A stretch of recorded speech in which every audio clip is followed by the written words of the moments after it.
हज़रत बिलाल हबशी मशहूर सहाबी हैं जो मस्जिद नबवी के हमेशा मुअज्जिन रहे। शुरू में एक काफिर के ग़ुलाम थे, इस्लाम ले आए, जिसकी वजह से उनको तरह तरह की तकलीफ़ें दी जाती थी।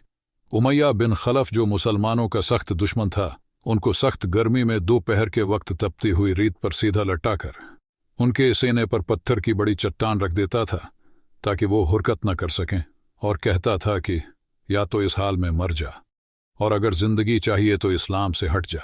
मगर वो इस हालत में भी अहद अहद कहते थे, यानी माबूद एक ही है।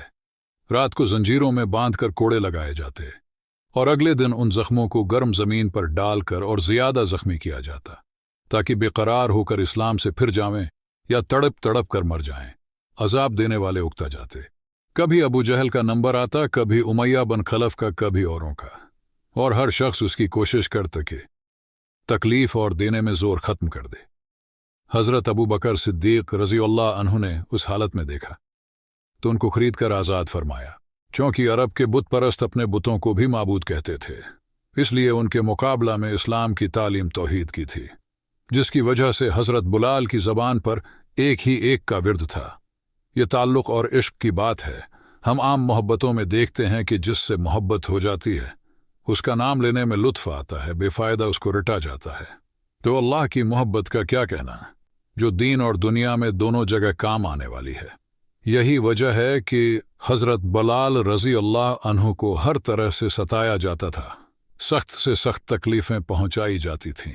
मक्का के लड़कों के हवाले कर दिया जाता कि वो उनको गली कोचों में चक्कर देते फिरें, और ये थे कि एक ही है कि रट लगाते थे।